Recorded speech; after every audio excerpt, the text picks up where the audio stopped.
Hi, I'm Joe Bressler. I'm a filmmaker and director based in Brooklyn, New York, and I have been working in the industry for about 10 years. We have so many things to try to keep track of as filmmakers, and sometimes it can get lost, the pursuit of finding your own voice and making work for your own benefit and for your own satisfaction, but it's super important in the long run. I think long-term success as a filmmaker is totally about having your own voice and your own style. If you have a unique point of view and you have a unique style, that's not something that somebody can super easily replicate and replace you with. And in that way, I think it is a recipe for longevity.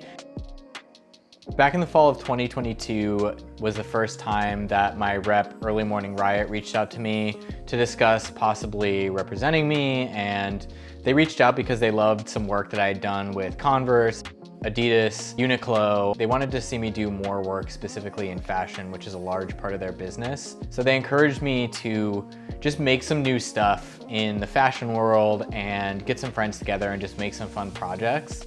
That relationship was the kickstart to me, for the first time in a very long time, actually directing some new work that was only being made because I wanted to, or because I wanted to experiment with new styles. The beginning of this relationship kickstarted a really fun year of making a number of different passion projects that I went on to share on YouTube. Here's some of the things that I learned along the way that helped me start to define my point of view as a filmmaker. The first part of the process is honestly just taking the initiative to try something new.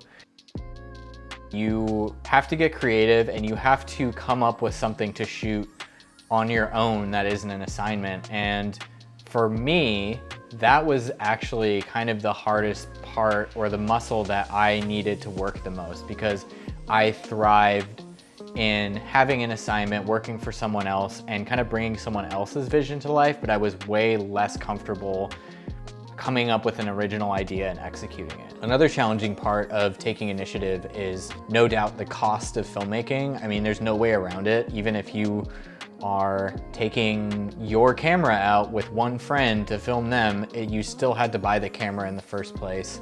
Most of the projects I did were projects that I collaborated with a number of different people on, and that came at its own cost, whether it was asking people for their time or spending money on supplies like equipment rentals or lighting rentals. Despite all these challenges, the first step still is simply to do something, and it is major to make that decision, and congratulations if that's where you are. The next component of working on and developing your point of view is definitely, once you've decided to make a project, experimenting in that project with something that's outside of what you normally do. So you should really kind of explore, like, what are your influences and what excites you about films that you like to watch. If it feels right, apply that to the project that you're working on. For me, I'm a big fan of Wong Kar-wai and Christopher Doyle's cinematography. So in my projects, I have implemented ideas from those films into my own work, because that's something that I really love and I really wanted to get across.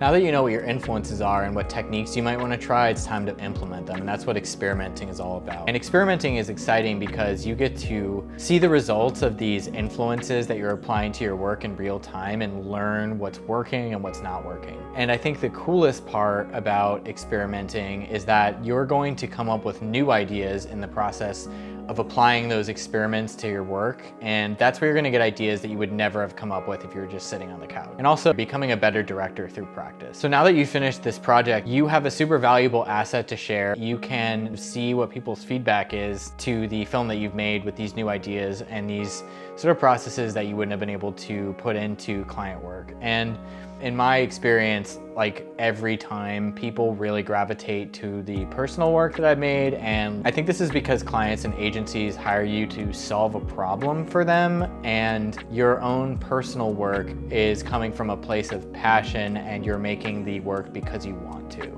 And I think that's a relatable sentiment that comes across in a lot of good work.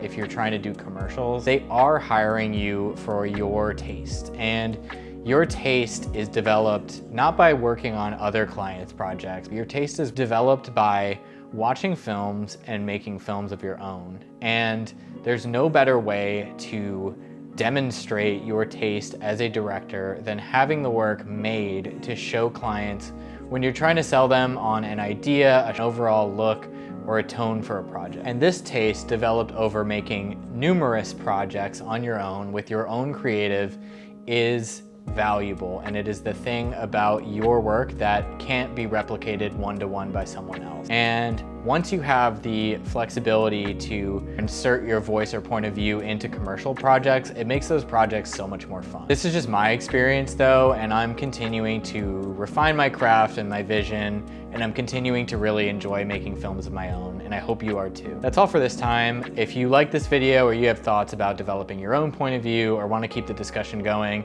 please leave a comment below and I'll see you next time.